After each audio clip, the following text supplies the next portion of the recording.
श्रीमद् भागवत कथा चतुर्थ दिवस। श्री गोपाल कृष्ण भगवान की जय। श्रीमद् भागवत भगवान की जय। मागच्या भागामध्ये आपण अजामेळ्याचं चरित्र पाहिलं।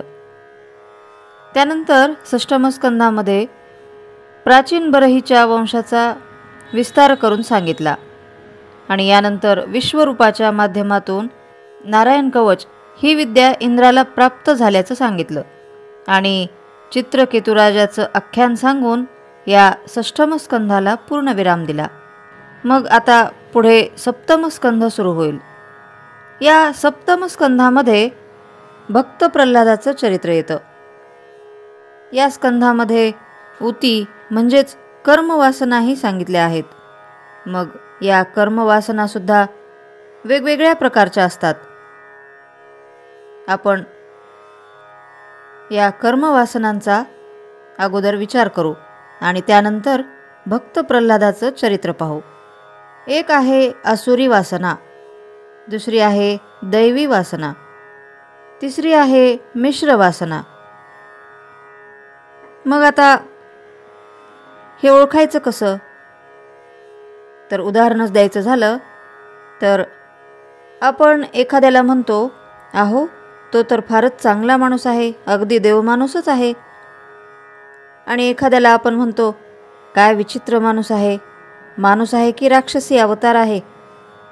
आणि मग ज्यांच्यामध्ये चांगले गुण असतात तो देवमाणूस आणि ज्याच्यामध्ये वाईट गुण आहेत त्याला आपण राक्षस असं म्हणतो। पण काही लोकांमध्ये तर देवगुण पण असतात आणि राक्षस गुण पण असतात, मग अशांना मिश्र वासना म्हणतात। मग आता परीक्षिती राजानं शुकाचार्याला एक प्रश्न विचारला की वृत्रासुराला भगवंतानी दधीच्या अस्थींचं वज्र करून इंद्राच्या माध्यमातून मारलं।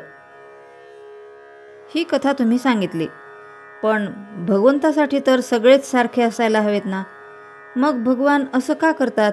म्हणे असुरांना मारतात आणि देवांचं मात्र संरक्षण करतात। असा भेद देवांच्या ठिकाणी का असावा?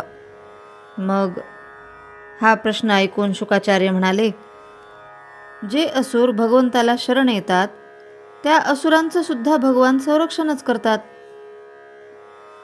तुम्हाला मी याचं एक उदाहरण सांगतो।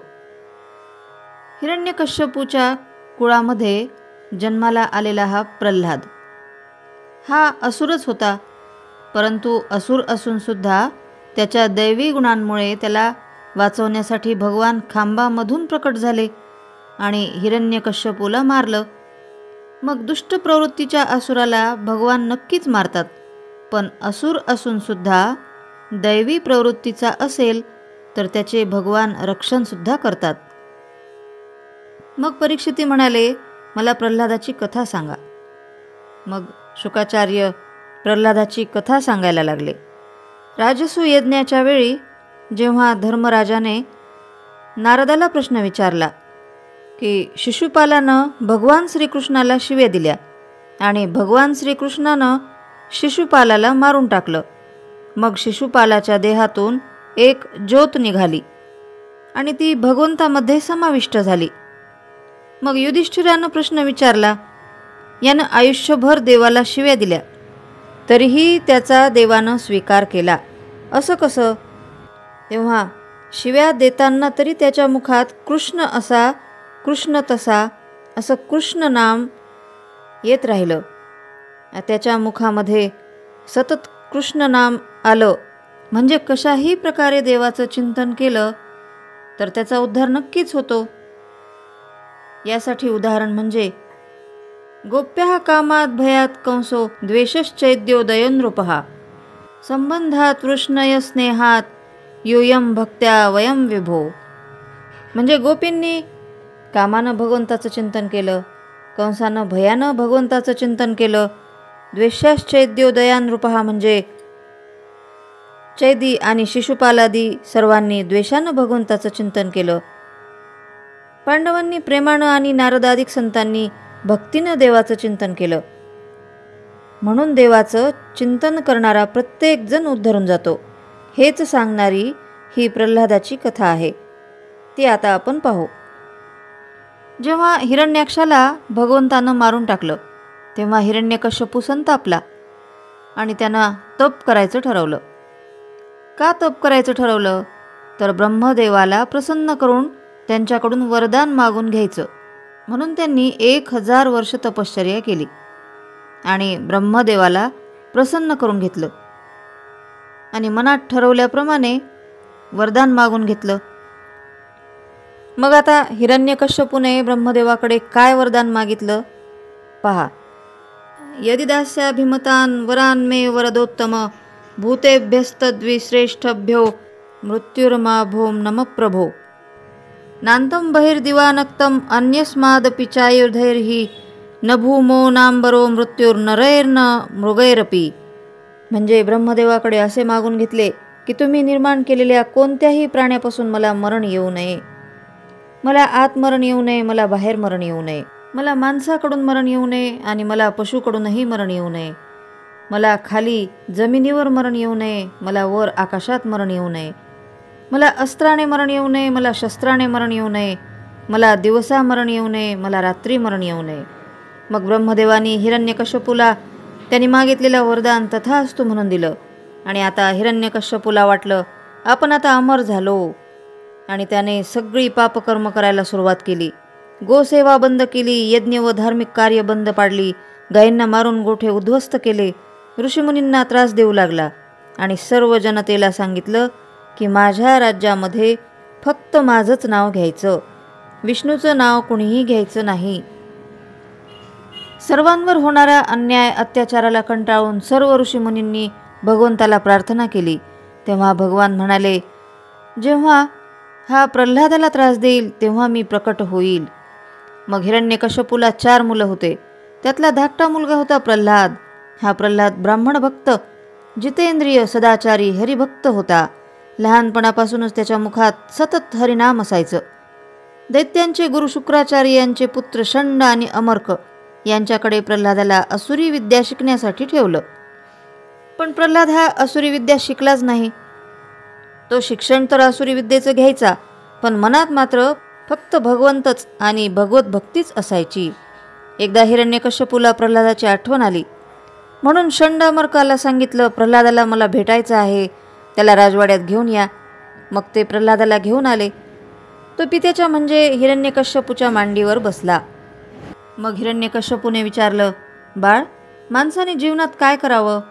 मग प्रल्हाद म्हणाला, बाबा, 9विधा प्रकारची भक्ती असते. श्रवणम कीर्तनम विष्णु स्मरणम पादसेवनम. म्हणजे बाबा, माणसाने 9विधा प्रकारची भक्ती करावी. पहिली भक्ती श्रवण, दुसरी आहे कीर्तन, तिसरी भक्ती आहे स्मरण, चौथी भक्ती आहे पादसेवनम म्हणजे देवाची सेवा, 5वी भक्ती आहे अर्चना म्हणजे पूजा, 6वी भक्ती सांगितली नमस्कार करावा, 7वी भक्ती सांगितली देवावर दास्य ठेवावं, 8वी भक्ती सांगितली देवावर सख्य ठेवावं आणि 9वी भक्ती सांगितली देवावर सर्वस्व अर्पण करावं. अशी ही 9विधा प्रकारची म्हणजेच 9 प्रकारची भक्ती माणसाने करावी. मग आता हे ऐकून हिरण्यकश्यपू संतापला आणि म्हणाला, तुला सांगितलं ना देवाचं नाव घ्यायचं नाही म्हणून. तुला माझी आज्ञा पाळायची नसेल, माझं ऐकायचं नसेल तर मी तुला जगू देणार नाही. आणि लगेच सैनिकांना आज्ञा दिली, या प्रल्हादाला मारून टाका. मग कशाही प्रकारे मारा, पण याला मारून टाका. मग सैनिकांनी विचार केला, प्रल्हादाचे हातपाय बांधून पर्वताच्या कड्यावरून ढकलून देऊ. मग सैनिकांनी प्रल्हादाला कड्यावरून ढकलून देण्याअगोदर विचारलं, बोल, देवाचं नाव घेणं सोडशील का? नाहीतर इथून ढकलून देऊ तुला. असं ऐकल्यानंतर प्रल्हाद म्हणायला लागला, नारायणा नारायणा. मग सैनिकांनी त्याला पर्वतावरून ढकलून दिलं.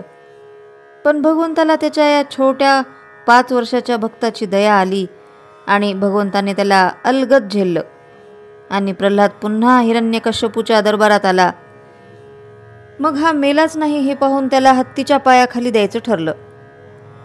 मग हत्तीला मद्य पाजवून उन्मत्त झालेल्या हत्तीच्या समोर प्रल्हादाला सोडलं. धावत धावत तो हत्ती प्रल्हादाजवळ आला आणि येताना अनेकांना तुडवत तुडवत तो आला. पण प्रल्हादाने दोन्ही हात जोडले आणि हत्तीला नमस्कार केला आणि नारायण नारायण असं म्हणू लागला. हे पाहताच उन्मत्त झालेला हत्ती शांत झाला आणि हत्तीने त्याच्या सोंडेने प्रल्हादाला नमस्कार केला आणि शांत झालेल्या हत्तीने भक्त प्रल्हादाला तुडवले नाही. हे पाहून हिरण्यकश्यपूला फारच आश्चर्य वाटले. तो पुन्हा चिडला आणि प्रल्हादाला एका बंद कोठडीमध्ये कोंडून उपाशी ठेवलं. मग प्रल्हाद हा नारायण नारायण नामजप करत असताना भगवंताच्या लक्षात आलं की आपला भक्त उपाशी आहे. हे पाहून देवांनी लक्ष्मी मातेला प्रल्हादाला जेवू घालण्यासाठी पाठवलं. प्रल्हादाने साक्षात लक्ष्मी मातेच्या हाताने जेवण केलं, मातेला नमस्कार केला. लक्ष्मी माता प्रल्हादाला आशीर्वाद देऊन अंतर्धान झाली. मग या प्रसंगावरून एक कथा आठवते की भगवंताचं आपल्या भक्ताकडं खरोखरच किती लक्ष असतं. एकदा भगवान जेवायला बसले. रोज भगवान जेवायला बसताना जेवायला सुरू करण्याअगोदर लक्ष्मी मातेला प्रश्न विचारायचे की हे लक्ष्मी, जगातले सर्व जीव जेवले का? मग जेव्हा सगळे जेवले असं लक्ष्मी माता सांगायची तेव्हा भगवान जेवायला सुरू करायचे. पण आज लक्ष्मी मातेनं भगवंताची परीक्षा घ्यायचं ठरवलं होतं. तिनं काय केलं, एक मुंगळा एका डबीमध्ये ठेवला आणि ती डबी एका दुसऱ्या डब्यात ठेवली. तो डबा एका मोठ्या डब्यात ठेवला. तो मोठा डबा एका रूममध्ये एका कपाटात नेऊन ठेवला आणि दरवाजा लावून घेतला. मग भगवंताला जेवायला वाढलं आणि रोजच्याप्रमाणे आजही भगवंतानं लक्ष्मीला विचारलं, अगं लक्ष्मी, जगातले सर्व जीव जेवले का? तेव्हा आजही लक्ष्मी म्हणाली, हो प्रभू, सगळे जीव जेवले. मग भगवंताचं जेवण झालं. जेवण झाल्यानंतर लक्ष्मी भगवंताला म्हणाली, प्रभू, मला माफ करा, पण मी आज तुम्हाला खोटं सांगितलं. तुमच्या या जगातले सगळे जीव जेवले, पण एक जीव मात्र उपाशी आहे आणि त्याला उपाशी ठेवूनच तुम्ही आज जेवलात. तेव्हा भगवान म्हणाले, असं? कोण उपाशी आहे? चल बघू, दाखव मला. तेव्हा लक्ष्मी माता त्या खोलीचा दरवाजा उघडून मध्ये गेली. ते कपाट उघडलं. तो मोठा डबा काढला.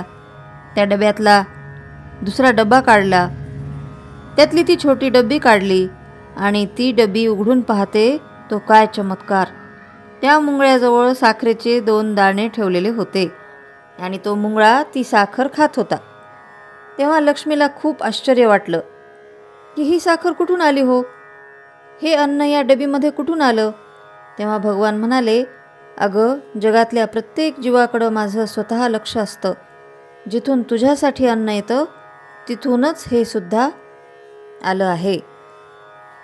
माझ्या जगामध्ये सगळे जीव जेवल्याशिवाय मी कधीच जेवू शकत नाही. पहा, इतका भक्तवत्सल दयाळू कृपाळू आहे तो भगवान. पण आपण मात्र त्याच्याकडून नुसतं घेतो. त्याला अर्पण करून सुद्धा आपण खावं एवढी सुद्धा कृतज्ञता आपल्यामध्ये नाही. असो, हिरण्यकश्यपूला वाटलं आपण प्रल्हादाला उपाशी ठेवलं आहे, म्हणून प्रल्हादाला भुकेने व्याकुळ झालेल्या अवस्थेत पाहण्यासाठी हिरण्यकश्यपू प्रल्हादाकडे आला. त्याला वाटलं आता प्रल्हाद माझं ऐकेल. पण प्रल्हाद नामस्मरण करत बसला होता. हिरण्यकश्यपू म्हणाला, तुला भूक लागली नाही का? तुला हे देवाचं नाव घेऊ नकोस असं सांगितलं, तरी तू ऐकत नाहीस. तू हे नामस्मरण सोड, मी तुला जेवायला देतो, जेवण देतो. पण प्रल्हाद बोलायला लागला, बाबा, ज्याने जन्म दिला तोच माझा पालन करता आहे. तोच माझा पालनहार आहे, माझा परमात्मा. मग हिरण्यकश्यपू खूप चिडून तिथून निघून गेला. प्रल्हादाला मारण्यासाठी हिरण्यकश्यपूनं अनेक प्रयत्न केले, पण त्याचा काहीच उपयोग झाला नाही.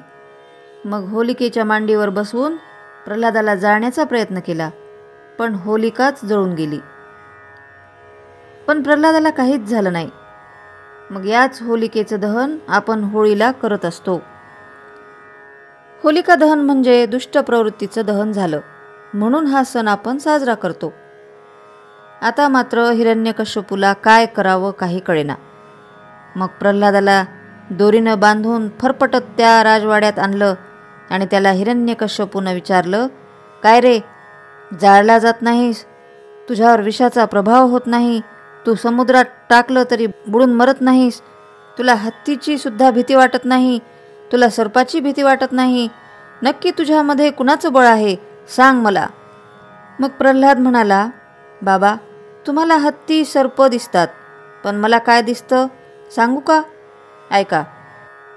गजेपि विष्णु भुजगेपि विष्णु ज्वलनेपि विष्णु तोय स्थितो दैत्यमयी स्थितस्य विष्णुविना दैत्यगणापि नास्ति.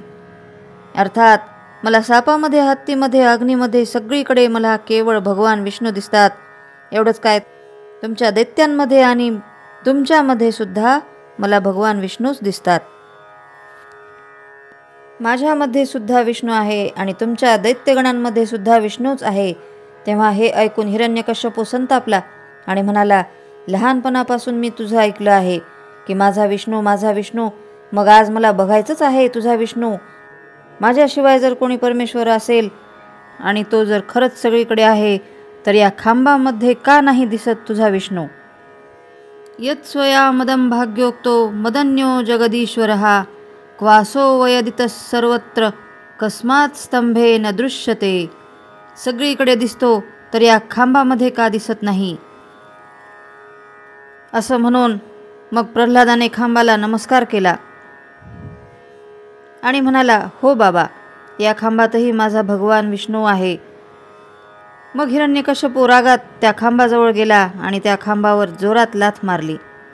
लाथ मारल्याबरोबर त्या खांबातून प्रचंड गर्जना झाली. मग ती गर्जना ऐकून तो घाबरला आणि त्या खांबावर आपल्या गदांचा वार केला आणि खांबाचे 2 तुकडे झाले आणि त्या खांबातून नरसिंह भगवान प्रकट झाले. स्तंभाव्यंतरगर्भभावनी गदव्यख्यात तदवैभवी, म्हणजे पंचानन भगवान त्या खांबामधून प्रकट झाले. सत्यम विधातुम निजवृत्य भाषितम व्याप्तिं च भूतेषु खिलेषु चात्मनः अदृश्यतात्यद्भुतरूपमुद्वहं स्तंभे सभायां न मृगम न मानुषः. अर्थात अतिशय भयानक रूपात प्रकट झाले, तीक्ष्ण नख धारण करून अक्राळ विक्राळ रूप घेऊन प्रकट झाले आणि हिरण्यकश्यपूला उचलून घेतलं आणि म्हणाले, तू ब्रह्मदेवाला मागितलं होतंस, मला अस्त्रानं मरण येऊ नये, मला शस्त्रानं मरण येऊ नये, म्हणून मी तुला माझ्या तीक्ष्ण नखांनी मारणार आहे. मला रात्री मरण येऊ नये, मला दिवसा मरण येऊ नये, म्हणून संध्याकाळची वेळ आहे, आत मरण येऊ नये, बाहेर मरण येऊ नये, म्हणून उंबरठ्यावर बसून तुला मारतोय. तुला जमिनीवर मरण येऊ नये आणि आकाशात मरण येऊ नये, म्हणून तुला माझ्या मांडीवर घेतले. आणि तुला माणसाकडून मरण येऊ नये आणि पशुकडून मरण येऊ नये, म्हणून मी नरसिंहाचा अवतार घेतलाय. असं म्हणून 2 हातांच्या नखांनी हिरण्यकश्यपूचं पोट फाडून आतडी बाहेर काढली आणि त्याचं ते शरीर फेकून दिलं. अतिशय क्रोधित नरसिंह भगवंताला पाहून सगळे घाबरू लागले. भगवंताला शांत करण्यासाठी सर्व देव प्रयत्न करू लागले, पण शेवटी जेव्हा भगवंताला छोट्याशा प्रल्हादानं नमस्कार केला आणि हात जोडून याचना केली, तेव्हा देव शांत झाले. देवा शांत व्हा, शांत व्हा. आणि भक्ताचा स्पर्श झाल्याबरोबर भगवान शांत झाले. असा हा भक्त प्रल्हाद. मग भगवंतांनी प्रल्हादाला सिंहासनावर बसवलं आणि मग प्रल्हादांनी भगवंताची स्तुती केली. भक्त प्रल्हादाने केलेली ही भगवंताची स्तुती. ब्रह्मादया सुरगणा मुनयोथ सिद्धहा, म्हणजे देवा, मोठमोठे ऋषीमुनी तुमची स्तुती करतात. ते सत्वगुणी असतात, तुमच्या चरणी नतमस्तक होतात आणि तुमची स्तुती करतात, पण त्यांच्यावर सुद्धा तुम्ही लवकर संतुष्ट होत नाहीत देवा. पण माझ्यासारख्या सामान्य असुरावर तुम्ही संतुष्ट झालात. मी तुमच्या कृपावत्सलतेचा ऋणी आहे. हे भगवन, तुमच्या या भयानक रूपाला सर्वजण घाबरले, पण मी मात्र तुमच्या या रूपाला घाबरलो नाही. पण देवा, एका गोष्टीला मात्र मी फार घाबरतो. तेव्हा भगवान म्हणाले, बाळ, तू कशाला घाबरतोस ते सांग. तेव्हा प्रल्हाद म्हणाला, त्रस्तोस्म्यहं कृपणवत्सल दुत्सहोग्र संसारचक्र कदनात ग्रसतां प्रणितः. म्हणजे देवा, मी या संसार चक्राला खूप घाबरतो, मला या संसारात टाकू नको. तेव्हा भगवान म्हणाले, तू मुक्त होशील आणि माझ्या धामाला येशील. मग भगवान म्हणाले, प्रल्हादा, मी तुझ्यावर प्रसन्न आहे, तू काहीतरी मागून घे. भद्रम भद्रम ते प्रीतो हमते सुरोत्तम. तेव्हा प्रल्हाद म्हणाला, भगवान, मला एक गोष्ट द्या, असा वर द्या की मी तुम्हाला काही मागावं ही इच्छाच मला कधी होऊ नये. आणि माझ्या पित्याला तुम्ही मारलत, पण त्यांना सद्गती मिळावी, त्यांचा उद्धार व्हावा, अशी माझी इच्छा आहे. तेव्हा भगवान म्हणाले, अरे, ज्या कुळामध्ये एक हरिभक्त जन्माला येतो त्याच्या 21 पिढ्यांचा मी उद्धार करतो, तो चिंता करू नको, त्यांना नक्कीच सद्गती प्राप्त होईल. असा हा नरसिंह अवतार. बोलिये श्री नरसिंह भगवान की जय. भक्त प्रल्हादाची कथा आपण बऱ्याच वेळा ऐकली. तो भगवंताचा दृढनिश्चयी भक्त होता आणि त्याचा भगवंतावर अतिशय जास्त विश्वास होता. आणि त्याचा हा विश्वास दृढ होण्यामागे अजून एक कारण होतं, ते मी तुम्हाला आज सांगणार आहे. जेव्हा आसुरी विद्या शिकण्यासाठी प्रल्हादाला षंडामर्काकडे पाठवण्यात आलं, तेव्हा तिकडे जात असताना प्रल्हादाला रस्त्यामध्ये एक दृश्य दिसलं. एक कुंभारीण मोठमोठ्याने रडत बसली होती, ओरडत होती आणि नारायणा धाव, नारायणा धाव असा आक्रोश करत होती. आवा पेटलेला होता, तिची सर्व मडकी त्या आव्यामध्ये होती आणि ती असं नारायणा धाव, नारायणा धाव म्हणून ओरडत होती.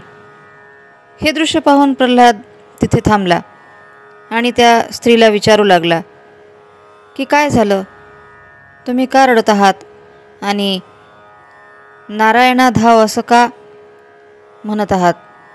तेव्हा ती स्त्री म्हणाली की ही माझी मडकी आहेत, या मडक्यांमधल्या एका मडक्यामध्ये एका मांजरीने पिलं दिली होती आणि ती पिलं त्या मडक्यामध्येच आहेत. आवा पेटवताना ते मडकं बाजूला काढून ठेवायचं माझ्या लक्षात आलं नाही आणि त्या आगीमध्ये आता ती मांजरीची पिलंही आहेत. म्हणून मला आता दुःख होत आहे, भीती वाटत आहे की ती पिलं मेली तर त्याचं पाप मला लागेल, त्या निष्पाप जीवांची माझ्या हातून हत्या होईल, म्हणून मी नारायणाचा धावा करत आहे. तेव्हा प्रल्हाद म्हणाला, मग नारायण येतील का, त्या पिलांना वाचवतील का. तेव्हा ती कुंभारीण म्हणाली, नक्कीच येतील, कारण माझ्या भगवंतावर पूर्ण विश्वास आहे, तो निष्पाप जीवांच्या मदतीसाठी नक्कीच येतो. आणि जर जाणून बुजून केलेली चूक असती तर तो आलाही नसता, परंतु अजाणतेपणी माझ्या हातून झालेल्या या पापातून मला मुक्त करण्यासाठी, हे पाप घडू नये यासाठी भगवान नारायण नक्कीच प्रकट होतील. प्रल्हादाला तर अगोदरच भगवंतावर विश्वास होता. तो म्हणाला, आपण आता इथंच थांबावं आणि पाहावं काय होतं ते. मग आवा धगधग पेटलेला होता आणि मडकी भाजत होती. तो त्या कुंभारिणीचं मन घाबरत होतं. काही वेळाने आवा शांत झाला आणि त्या मडक्यामधून मांजरीची पिलं म्याव म्याव करत बाहेर आली. हे दृश्य पाहून ती कुंभारीण खूप आनंदित झाली आणि प्रल्हादालाही विश्वास पटला की खरोखरच मी ज्याला मानतो, मी ज्याचा भक्त आहे, तो माझा भगवंत नक्कीच सगळ्यांसाठी धावून येतो. अशी ही कथा प्रल्हादाच्या जीवनामध्ये घडलेली होती आणि त्यामुळे भगवंतावरचा त्याचा विश्वास अजूनच दृढ झाला. मग नारदजी युधिष्ठिराला म्हणाले, भगवान असुरांचं सुद्धा रक्षण करतात. अशा प्रकारे इथे सप्तम स्कंधामध्ये भक्त प्रल्हादाची कथा वर्णन करून सांगितली. आणि आता पुढं अष्टम स्कंधामध्ये वामन अवतार गजेंद्राची कथा आणि मत्स्य अवताराची कथा येते. ती आपण पुढील भागात पाहू. जय श्रीकृष्ण. स्तोत्र, मंत्र, संपूर्ण भगवद्गीता, एकनाथी भागवत आणि श्रीमद भागवत कथा नित्य ऐकण्यासाठी आणि त्याचबरोबर डोहाळे, पाळणे, उखाणे आणि खास महिलांसाठी किचन टिप्स हे ऐकण्यासाठी माझ्या या चॅनलला आपण अजून सबस्क्राईब केले नसेल तर एकदा नक्की सबस्क्राईब करा आणि हो, लाईक व शेअर करायला विसरू नका.